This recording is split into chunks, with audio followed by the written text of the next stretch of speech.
You know, watching football this weekend was akin to watching a daytime soap opera.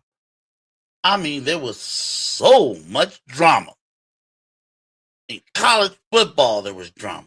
In the NFL this weekend, there was drama. I was like, what am I watching here? Am I watching NFL, college football? Am I watching the young and the restless and the bold and the beautiful? But that's why we have Manic and Panic Monday, so we can go over all the drama. We're going to definitely go over the drama of the college football playoff bracket. And later on, we're going to get into the NFL action for week 14. A couple of teams one team definitely got robbed. Another one got, I would say, cheated themselves. And another team that it was a dynasty, that has been a dynasty, maybe fading away. We're going to get into all that right here, right now, in the ozone.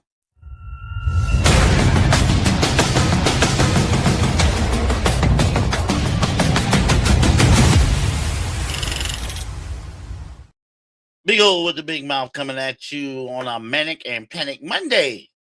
It's December 5th, 2025. And like I said, this weekend was a bunch of drama. Let's get into it. Might as well, because we've all heard, we've all seen the bracket. I'll pull this bracket up for you. We've seen the college football playoff bracket. We know who's in, who feels they got snubbed, who should have been in and who shouldn't. Let's get into it. Here's the college football playoff bracket for 2025. Now, I went into this weekend knowing that we're going to start at the top, that the winner of the Big Ten championship game will be the 1 seed. And credit to Indiana, they pulled it out. Close game, close defensive game. They pulled it out. They made less mistakes than Ohio State did. They pulled out the 3-point win. They are the number 1 seed. But I said the loser of that game would drop no worse than third, and then will still get a first round bye. As it shows, they basically flip flop, switch positions. Ohio State is now the 2nd seed. Indiana is the 1 seed. Both get first round byes. Georgia, with their blowout win over Alabama in the SEC championship game, basically didn't move. They're still the number 3 seed, first round bye. Texas Tech, with their blowout win over BYU in the Big 12 championship game, didn't move. 4th seed, first round bye. Now, basically the first 8 seeds, other than the flip-flop at the top, didn't move. Oregon's 5. Oregon stayed at 5. Ole Miss stayed at 6. A&M stayed at 7. And Oklahoma stayed at 8. They all will get first round home playoff games in a couple of weeks. Now here's the interesting part, or where the drama comes in. Miami, Notre Dame, and Alabama. Now, I'm pretty sure all of you've heard all the noise about why Notre Dame didn't get in. They got robbed and they should have been in, and la da dee, la da da. Here's my reasoning on why Notre Dame didn't get in. First of all, I don't care if they're not in the conference. That's on them. Maybe this will teach them a lesson. Maybe this will teach them a lesson. Being snubbed out of a 12-team college football playoff over Alabama and Miami. Maybe. But this is the reason why I believe they didn't get in. The reason they didn't get in You can blame the Duke Blue Devils. Yeah, that's right. You can blame the Duke Blue Devils for why Notre Dame did not get in the college football playoff. The Duke Blue Devils beat Virginia in the ACC championship game, and they basically blocked one of the three teams between Alabama, Miami, and Notre Dame from getting in. Why? Why, you ask? Simple. The committee said the top 5 highest ranking conference champions get automatic qualifying bids into the playoff. That's the committee rules. The top 5 conference champions get automatic bids. Well, Virginia was 17th in the previous college football playoff rankings. Had they had won the ACC championship, they would have got an automatic bid, and that would have kicked one of these two, James Madison and Tulane, out. Because you got top 5. One of these two would not have got in, either James Madison or Tulane, based on how the committee would have ranked them. And that would have left one spot open. As it's such, Miami and Alabama both got in. So that would have left one spot open for Notre Dame. They definitely would have had the credentials to get in over Texas, probably over Vanderbilt. But as is such, Duke beat Virginia. Duke's not getting in with 5 losses. So that left 2 open spots for conference champions. And since both Tulane and James Madison were ranked on the previous college football playoff rankings, and they won their conference championships, they got automatic bids.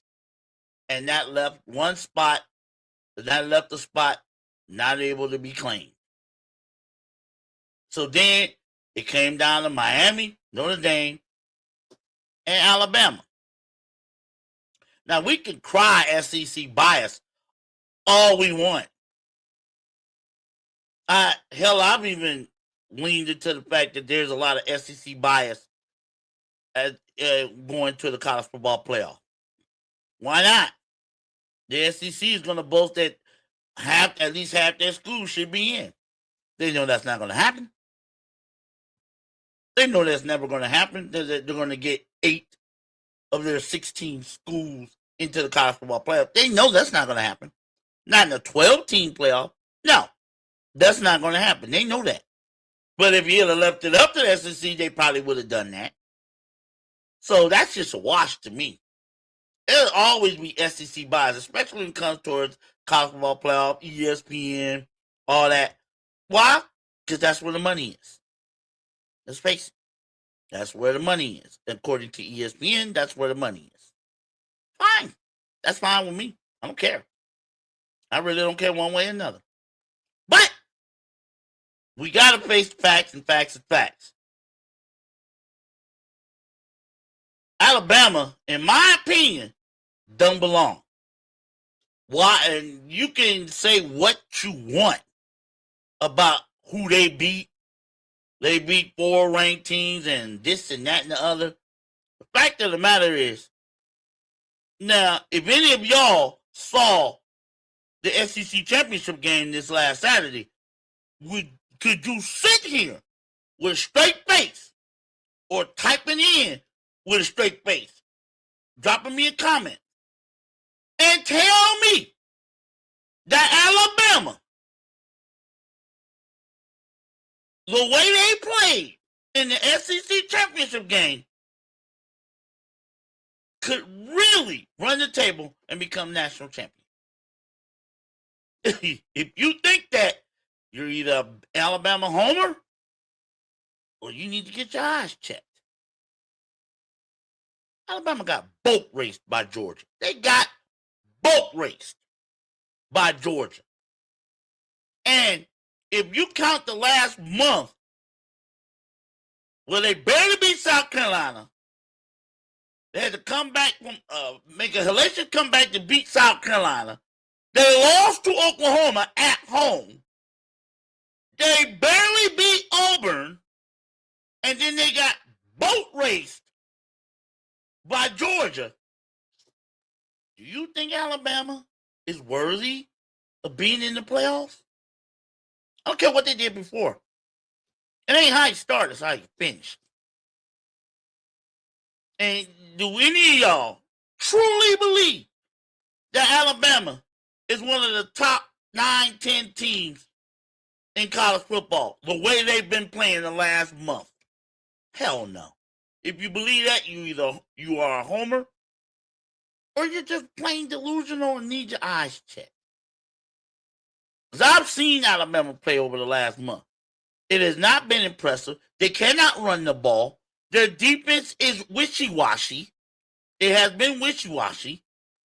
The only thing that's been saving their ass is Kyle Simpson. And last Saturday, they got beat down in a way I haven't seen Alabama get beat down in a long time. They took an ass beating from Georgia. Yet the committee did not move them. They didn't move them. Last week they were ranked 9th. This week they were ranked 9th. Didn't move them. Hell, Ohio State lost by 3. They got bumped down one spot. BYU got thumped. They ain't even nowhere on this bracket, are they? So why did Alabama, who got thumped by a team they beat earlier this year, did not move? Yes, you can call it, maybe it is SEC bias. Because if I'm on the committee and I'm looking at Alabama getting beat down like that, I ain't putting them in the dang on college football playoff. I'm not putting them in. I'm not putting them in. I'm not putting Notre Dame in either. I'm not putting neither one of those two teams in.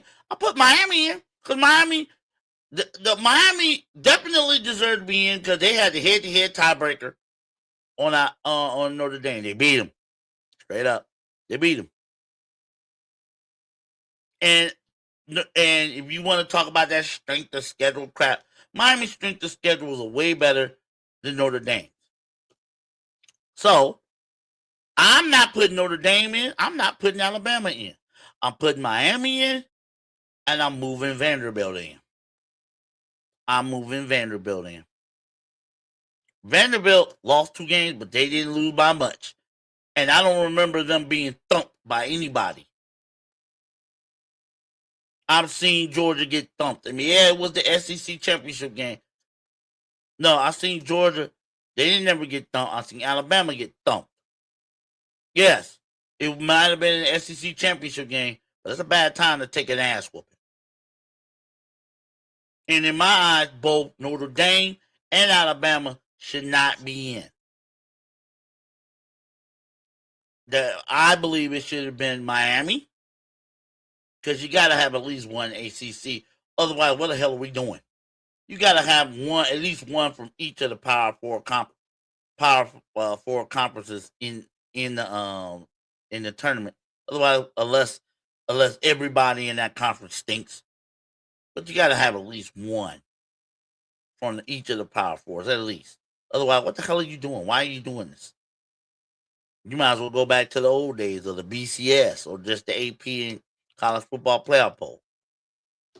If that's what if you're not gonna include at least one team from each of the Power Four conferences, that's how I think. So Miami definitely should got in. They win their head-to-head tiebreaker with Notre Dame. They beat them straight up. But Alabama should not get in based on how they looked over the past month. They should not be in. They should not be in, especially how they got thumped. If BYU was on that precipice too, where even though they had one loss, and it was the Texas Tech, I mean, we're going to play fair, but be fair. BYU got thumped by Texas Tech.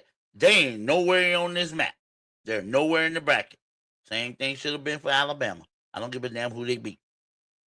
They have 3 losses, including a beatdown loss to the team they beat in the SEC championship game.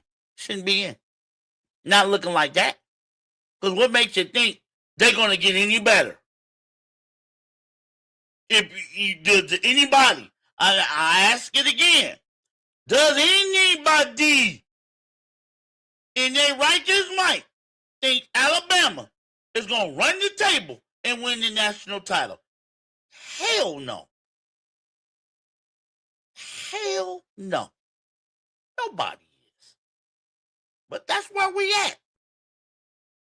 That is where we at. We'll get into that more in a little bit in a minute. Let's finish out the brackets. Let's look at the bracket. First round, we got James Madison going to Eugene to play Oregon. That's on December 20th. And the winner will face Texas Tech in the Orange Bowl. We got Alabama, the number 9 seed, going to Oklahoma to play the Sooners. That will be on December 19th. The winner of that game will play the number 1 seed, Indiana, in the Rose Bowl. We got Tulane coming in as 11th seed, going to Oxford to play Ole Miss. That game is December 20th. The winner of that game will see the Georgia Bulldogs in the Sugar Bowl. And then we got Miami coming in as the 10th seed, going to Texas A&M. They'll be heading to College Station, take on the Aggies. The winner of that game will take on Ohio State in the Cotton Bowl. So, well, do I think the committee got it right as far as brackets and matchups? Well, does anybody think Tulane and James Madison have a pulse of a chance to win in Ole Miss? Does Tulane have a chance to win in Ole Miss? Hell no. Ole Miss has already beat this team, I think, 3 scores. Does James Madison have a pulse of a chance to go up into Eugene, Oregon, and beating the Ducks in a playoff game at night? Well, it ain't at night. It's probably mid-afternoon out west, but still. No. But I think, honestly, Alabama should be down to 12. If they're the last team that got in, they should be 12. I honestly think they should be playing Oregon. Alabama. That's right. I think they should be playing Oregon. I think they should be playing Oregon. Let's move James Madison to play Oklahoma. That's what I think. If Alabama was the last team in, and it looks like based on this metric they were, they should be the 12th seed. And they should be going to Oregon. That would be a good matchup. I think that would be a good matchup. Alabama, Oklahoma, that's an SEC matchup. So what? We've seen that. We've seen that before. We've seen that play out. Why not send Alabama to Eugene? Send them all the way to the Pacific Northwest and let's see what they do. The SEC's always talking about how they're the best conference. Well, we can see. We will see how good they are if you send an Alabama all the way up to Oregon. We'll see. That's what I would have loved to have seen. I would have loved to have seen that. Definitely. Oh, yeah, I would have loved Miami, Texas A&M. I would have loved to see Tulane play Texas A&M. And let Miami play Ole Miss. I would have loved, these are the matchups I would have thrown now had I been running the table in the college football playoff. I'm sending Alabama up to Eugene to play Oregon. That's your prize for getting thumped in the SEC championship game. You're going to travel. You're going to go all the way to the Pacific Northwest. Get yourself ready. I'm sending Miami to Ole Miss. Remember, these are the teams on the bus. I'm sending you to Ole Miss. Deal with the Rebels there. That's what I'm doing. I think that would put a little bit more intrigue in the matchups. But here we are, the 2025 college football playoff. Again, I think Notre Dame shouldn't have got in. I don't think Alabama should have got in. If we're going to be totally unbiased, which, let's face it, the committee is not. The committee will never be unbiased. Never. But if we're being totally unbiased, neither one of those two teams should have got in. Notre Dame, because they lose their head-to-head tiebreaker with Miami. And Alabama, because you lost 3 games and you looked bad in your last game. I don't care if it was the conference championship game. You looked bad. You looked really, really bad. You were already on the bubble going in. You should have put on a hell of a better performance against a team you had already beaten. I know they got injuries and their main running backs were not there, not available, and this, that, and other. But still, you look bad. And I don't think anybody in their right, like I said, other than Bama Homer fans, and people that are just flat out delusional. I don't think anybody on their righteous mind is going to put money on Alabama winning this thing. I know I wouldn't. I wouldn't put a dime on it. Now, y'all probably think, oh, you're saying that because you're a Buckeyes fan. Right. I am a Buckeyes fan. But I'm also, like I said, I'm unbiased when it comes to this show. I will tell it. I tell it like I sees it. Now, I don't know who's going to win this thing. I'm hoping Ohio State repeats, but it ain't going to be easy.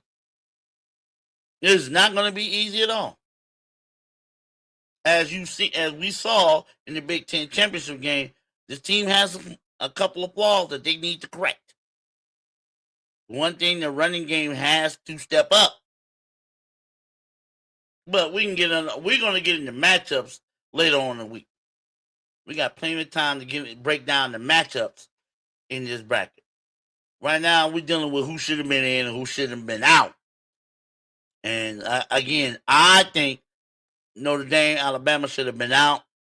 Miami definitely should have been in. Also, Vanderbilt. Vanderbilt should have been in. Oh, I know Alabama beat Vanderbilt, but still, we're talking about what have you done for me lately. And Vanderbilt went into Tennessee and beat them badly. Badly. Alabama basically is limped their way into the SEC championship game, and they got their asses handed to them. Now, like I said, you can't sit there. Nobody can sit there and with a straight face and say Alabama's going to win this championship. Alabama better hope they get past the first round. That's how I see Alabama. They better pray with no running game and a wishy-washy defense going on the road in Norman, Oklahoma. And that's a night game. They better hope they can get past that first game. We'll see. But I doubt it. And more news on the Notre Dame, as you probably all know. They've opted not to take place in this year's bowl season, so they will not be going to a bowl game of any kind. They voted on that. A lot of people were thinking that the coaches and the athletic directors made that decision. Actually, that was a team vote. The team in protest. They did that in protest as a team. Because head coach Marcus Freeman asked the team, do they want to go to the bowl, and that in protest, all the team, including team captains, said no, we're not going. Now, I've been checking my social media feeds and everything, and a lot of you guys are calling the Notre Dame Fighting Irish a bunch of crybabies and a bunch of punks and this, that, and the other. Call them what you will, but you can't. But you cannot blame Notre Dame for being as angry as they are. They feel they had gotten robbed, and maybe I don't think they got robbed. I don't think they belong. I didn't think they. I know they won 10 in a row, but who have beaten? Who did you beat? That's the problem. That is the problem I had with even put Notre Dame in. Who did you beat? You beat one on that 10-game winning streak. You beat one decent team. That was Pitt. And Pitt knows that. You didn't beat anybody of significance. Boston College, Purdue, Syracuse. You didn't beat anybody of significance. The two best games that you had on your schedule, you lost. Miami and Texas A&M. Had you won either one of those games, you'd have been in, no doubt about it. No question. Had you to beat either one of those two teams, doesn't matter which one, had you beaten either one of them, you'd have been in, no question. You would have been in. And you ran the table the way you did. If you'd have beat either one of them, you'd have been in. So if you want to, if Notre Dame wants to bow out, not play anymore, that's on them. That's on them. Now, a lot of, I've been saying it again. I've been hearing it on my social media feeds and everything. By the way, I am on TikTok and Instagram. The Total Sports Ozone. Got to throw that in there. Now, I've been looking on my feed saying Notre Dame. A lot of people are saying, well, Notre Dame, why don't you join a conference? Notre Dame is in a conference. Every one of their sports, other than football, is affiliated with the ACC. We all know that. Notre Dame leans ACC. They schedule 4 or 5 games against ACC opponents. The reason why they have not fully joined the ACC in football is because they want that money. Y'all forget NBC contract. They got their own network. They got their own contract, television rights deal. If they go join the ACC, that NBC deal goes bye-bye. And then they got to bow out of the ACC, which means they got to do what ESPN wants them to do. And they probably, I don't know if they'll gain more money or lose more money. But they have to be told what to do, who to schedule, when to schedule, how to schedule it, according to the ACC. They don't want to lose that independence. They've been an independent for all of Notre Dame's football life. They've been an independent, and they don't want to be told what to do. So it's going to be, the Big Ten years ago, decades ago, tried to get Notre Dame to join them. Offering them buku money. They ain't want to do it. That's why they ended up getting Penn State. That was like the consolidation year. When they asked, they begged and pleaded Notre Dame to join them. Notre Dame wasn't having it. And ACC, now what came out today, as far as the athletic director of Notre Dame saying that the ACC may have done irreparable damage to the relationship with Notre Dame football, I doubt they'll join the ACC, and I seriously doubt they'll join any conference up for right now. Maybe in a few years. Maybe when the college football playoff expands to 16 games, which they should do. Maybe that's when Notre Dame might get it in their head that it will be into their best interest and to their advantage on a national scale to join the conference.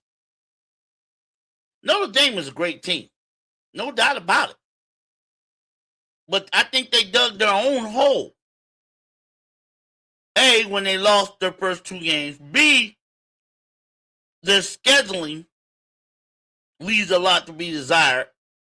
And C, Duke winning the ACC championship just dug the hole a little bit deeper for them. That's how I see it.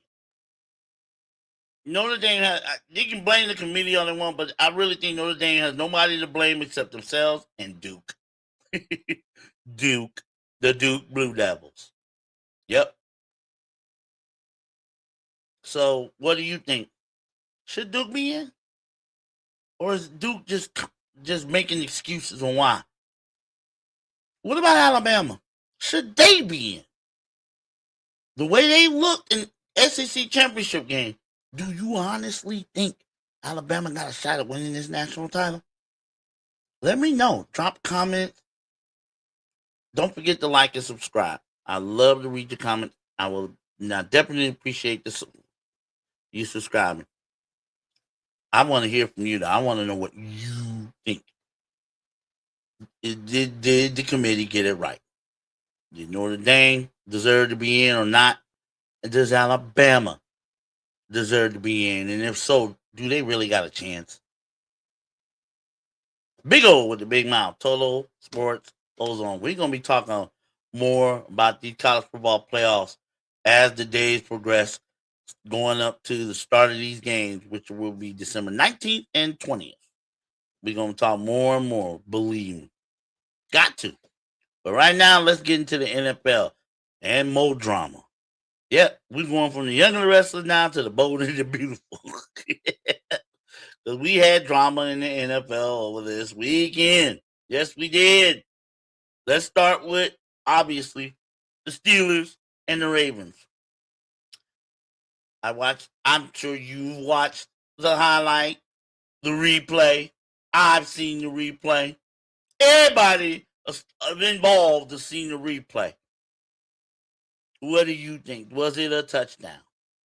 Was that pass to the tight end in the end zone a touchdown? Now, by the letter of the law in the NFL, they consider a catch when you is caught with total security of the ball with one hand, with either one hand on the arm or two hands, and the receiving person makes 2 steps inbounds. 2 steps inbounds. But then, according to the NFL rules, you have to make a 3rd step and make some sort of a football move for the catch to be completed in its entirety. Bullshit!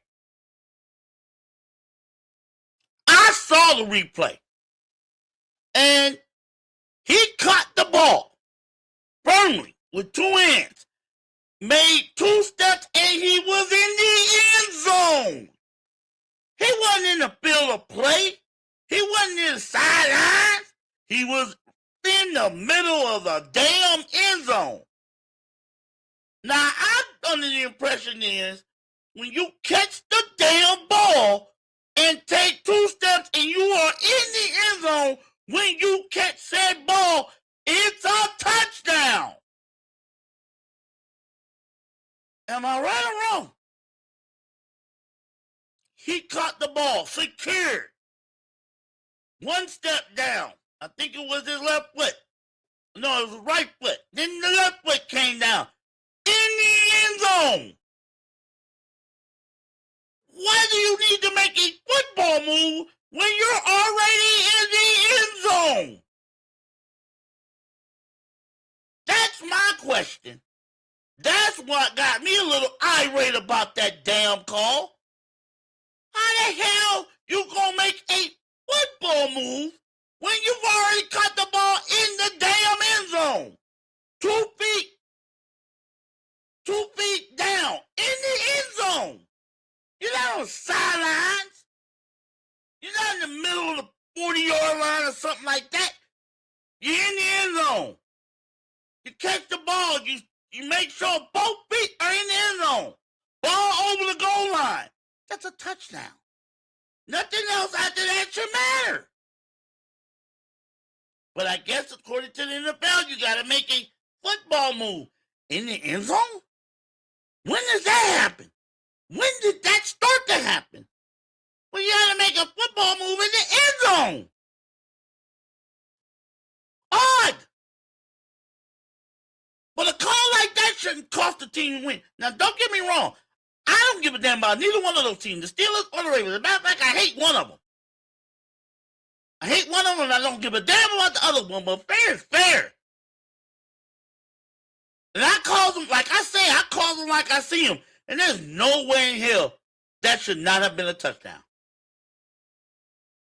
There's no way that should not have been. That should have been a touchdown all the way. Caught with both hands secure, and he makes 2 steps, and he's in the end zone when he does this. That should have been a touchdown. And if I'm any part of the Ravens, I'm protesting. Because that play cost them a potential victory. Let's face it. Let's face it. It cost them a potential victory. And in a game of this importance, with the first place in the AFC North on the line, the game shouldn't come down to a bogus-ass call like that. It shouldn't have. That play should have been upheld. Because now all the protesting ain't gonna change the outcome of the game. Now, that's the problem. That's the problem the Ravens have. Because they can protest up till the cows come home and go back out again. Ain't gonna change the outcome of the game at all. They still gonna be saddled with the loss. Pittsburgh's gonna get the win. Oh yeah, the league might apologize if they feel they were in the wrong later on, but what good is that going to do? What, is it going to make the Ravens feel better?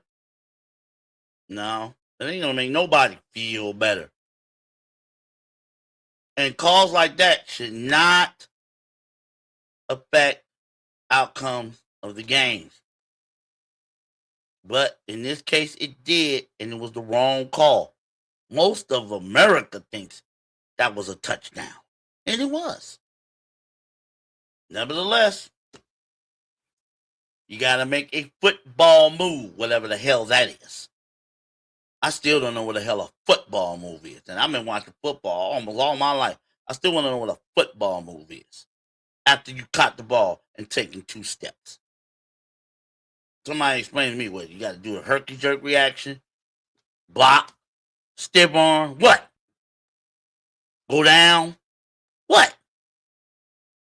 Because if he didn't went down, let's face it, let's throw this out there. If the tight end would have caught the ball, made 2 steps, and then fell down, would it have been a touchdown? With the ball secure in his hands now, would it have been a touchdown? Hell yeah, it would have. So don't tell me about the football move. If a receiver catches the ball secure with 2 feet in bounds in the end zone, I don't give a damn about what he does after that. Long as he still got that ball secure after the 2 steps in the end zone, it's a touchdown. Nevertheless, I guess the NFL doesn't see it that way. They need to do something about these damn rules, though. They're going to do that. But nevertheless, Steelers get the win, and Ravens get a really tough loss. Hope that loss don't hurt them later on. But the Steelers and the Ravens will meet again in, I think, 2 or 3 weeks. Hopefully the refs will get it right by then. Big O with the big mouth, Total Sports On. Let's move on. Some of these games were surprising.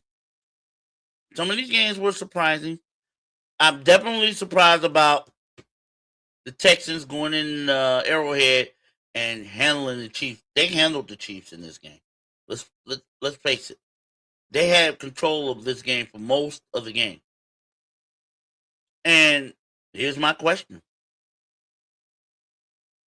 is the Chiefs, as we know it, the dynasty that we've seen of the Kansas City Chiefs over the past 5-6 years, is that done? I mean, I've even seen on my Twitter feed that some people are calling for Coach Andy Reid to be fired. That's right. They're calling for Coach Andy Reid, who's guided this team to 5 Super Bowl appearances and 3 World Championships over the past 6 years.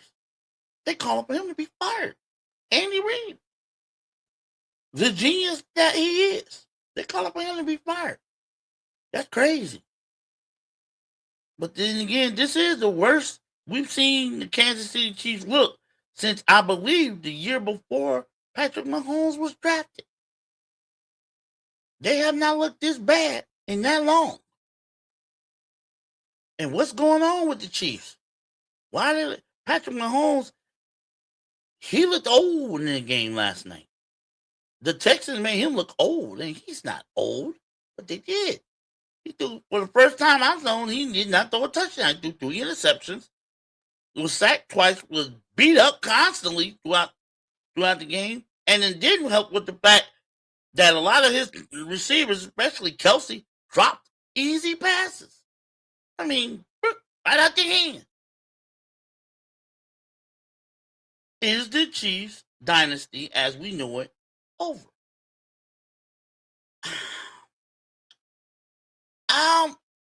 I have to say yes. Right now they're sitting at 6-7, which means they have to win out and get some help just to make the wild card. Forget the AFC West. I think they're done. I think they're eliminated from the winning the AFC West, or they will be with either one more win by Denver or one more loss. They will not be able to win the AFC West for the first time in 8-9 years. But they need to win out and get some serious help just to get a chance at a wild card spot. That's where we at with the Chiefs right now. They're fading if they haven't faded away already. What happened? I think it's injuries. I think the Rasheed Rice situation with him getting in trouble in the offseason, he was not able to focus entirely on football, especially in the offseason, because he had to deal with that. And the injuries to Worthy and just we're seeing a really off season from Travis Kelsey. We're talking about one of the best tight ends to ever play the game. And he's having an off year. He's dropping passes. We know he can catch. Everybody know he can catch. And he's dropping them like hot potatoes. It's just not. Plus the defense. I know we got Chris Jones, but he's not been that guy. And the defense gives up big plays. Let's face it, the defense has been giving up big plays on big occasions throughout the season. It is one of the main reasons why they haven't won a lot of close games. Remember last year, the Chiefs won 11 games within one score. Within 7 points or less, they were 11-0. This year, I don't think they won a game close. I don't think so. Maybe one, but they have not looked like the Chiefs that we know.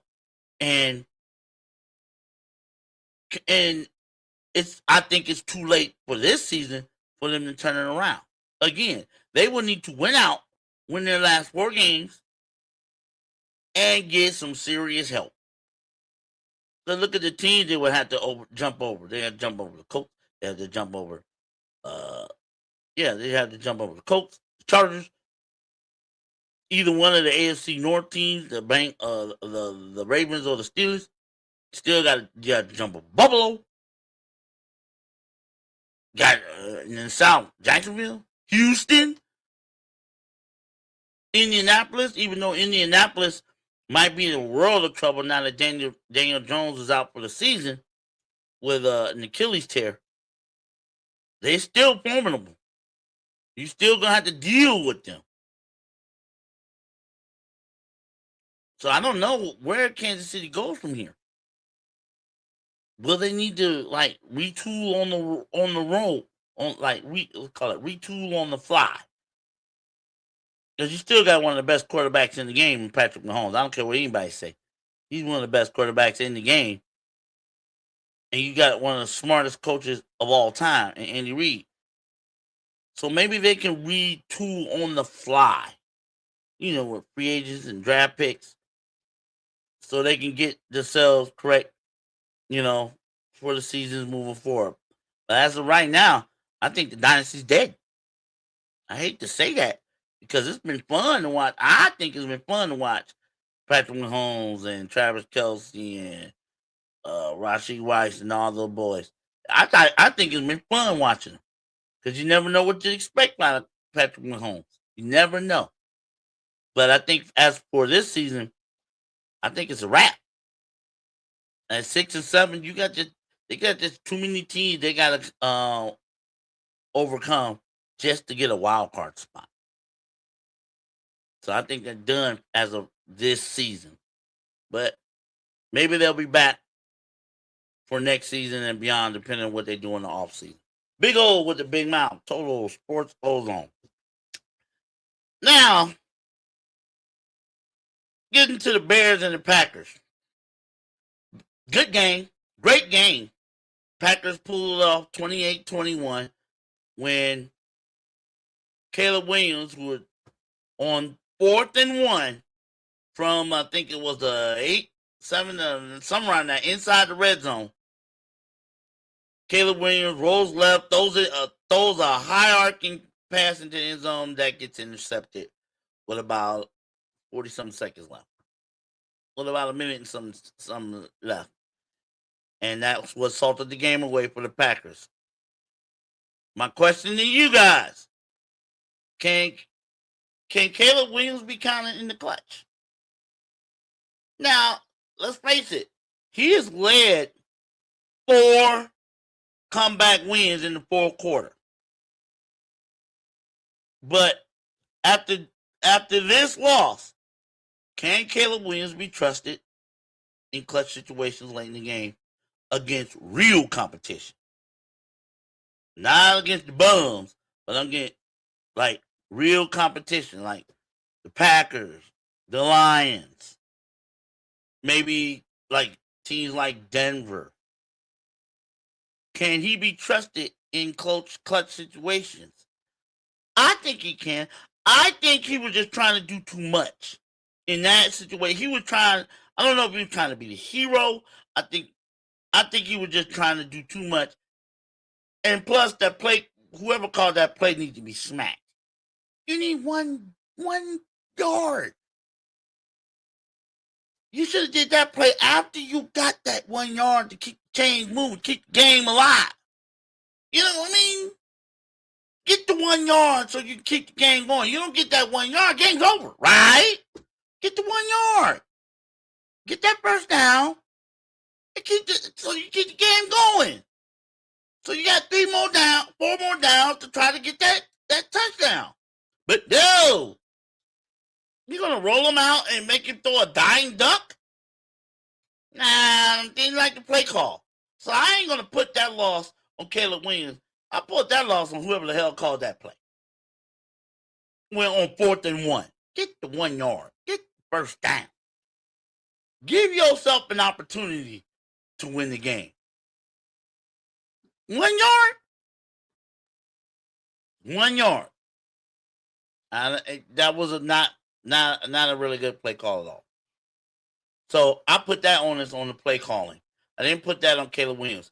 We're going to see in future games, especially Bears looking strong enough to make the playoffs. We're going to see if he can pull that out in clutch situations against competition.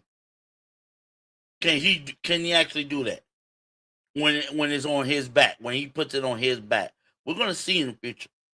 But Caleb Williams, I think he'll be all right. I think he'll learn from that loss yesterday, and I think he'll be all right. I like his game, but I think he should throw more. But he needs to know when. Like I said, 4th and 1, a rollout to the end zone. I didn't like that. I'm thinking get the 1 yard. Play situational football. In that instance, you got to play situational football. Get that 1 yard. You have time. You had time. You had 2 timeouts.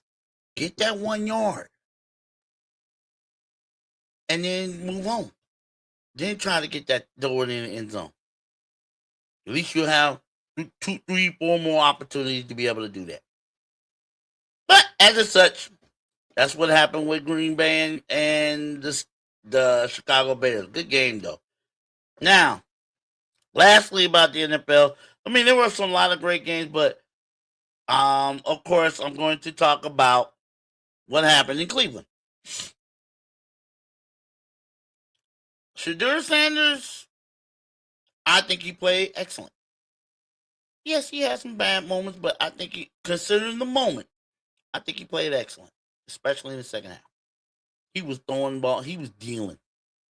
He almost single-handedly led a miraculous comeback win, if you can call it a miraculous win, against the lowly Tennessee Titans. But the Titans were up 31-17, roughly halfway through the fourth quarter. And Shedeur Sanders literally put the team on his back and said, "Follow me." But here's where I have a problem. I'm pretty sure a lot of Browns fans got a problem with this. Serious problem with this. I have a problem with this. And to me, this is a fireable offense for the head coach and the coaching staff. Why the hell? Hey, when Shedeur Sanders scored the touchdown to make it 31-23, when he scored that touchdown, why didn't you just kick the point after? Why didn't you just kick the? Why are you going for 2?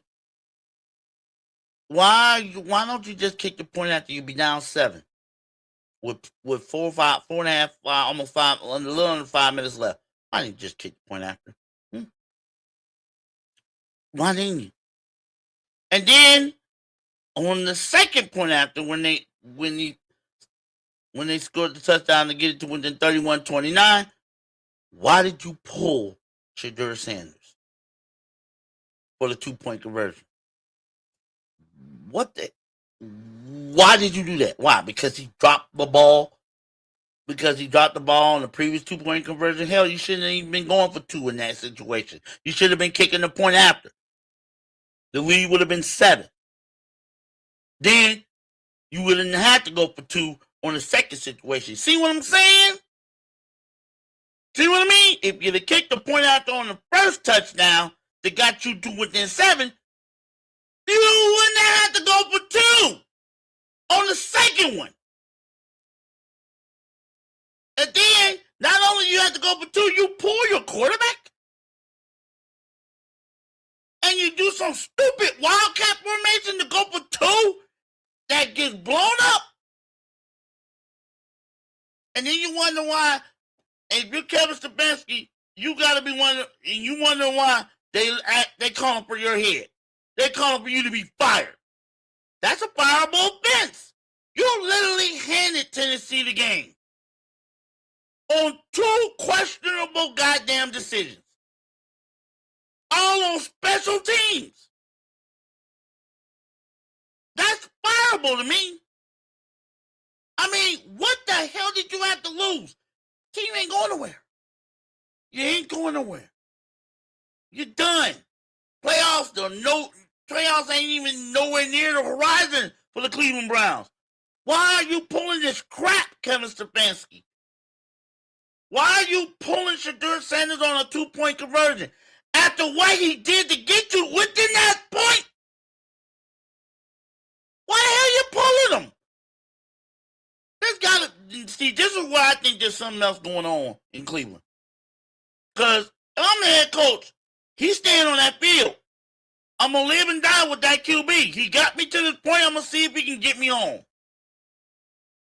That's what you're supposed to do. But no, you pull him in the most critical moment of the game.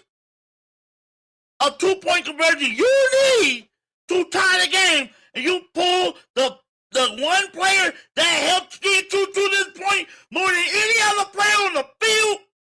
That's a fireable offense.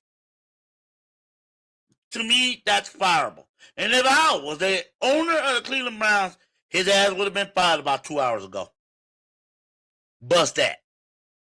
Really.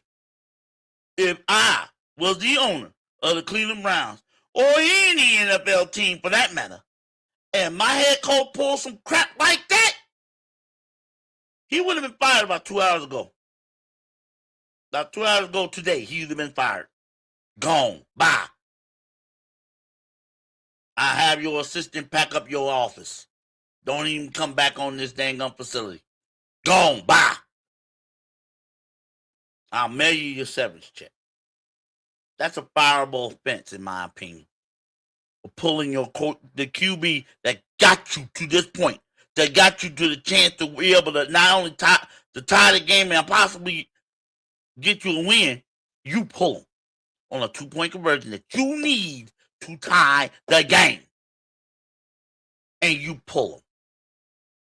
And call some bullshit play. And it don't work. It's a fireable offense. But that's just me. That's just me. Well, we can get into some more of that, but if I did, I just ended up blowing my stack because, again, it's a fireable offense. I truly believe Kevin Stefanski should be fired. I don't know if they're going to fire him during the season. I mean, it don't make no sense firing him now with 4 games left, but he definitely should be fired at the end of this season. I'm just saying. I call it like I see it. And now I got to call it a day. Got to get on out of here. Big O with the big mouth, Total Sports Zone. Tomorrow, we're going to go over the recap of tonight's Eagles-Chargers game. Eagles need this game. The Cowboys gave them a gift when they lost Thursday. Eagles need this game. Can they right their wrongs on offense? And can the defense actually hold the Chargers running game down? We'll find out, and we'll go over all that tomorrow. Plus, we'll get into more college football playoff talk and see if anything changes with Notre Dame. Probably not. Probably not. Plus, we're going to start looking more and more in the NBA. Now the college football season is winding down a little bit. Winding down. We're going to talk more NBA coverage. Can anybody beat the Oklahoma City Thunder? 23-1. And I mean, they killing teams. Can anybody beat them? Is anybody capable of beating them?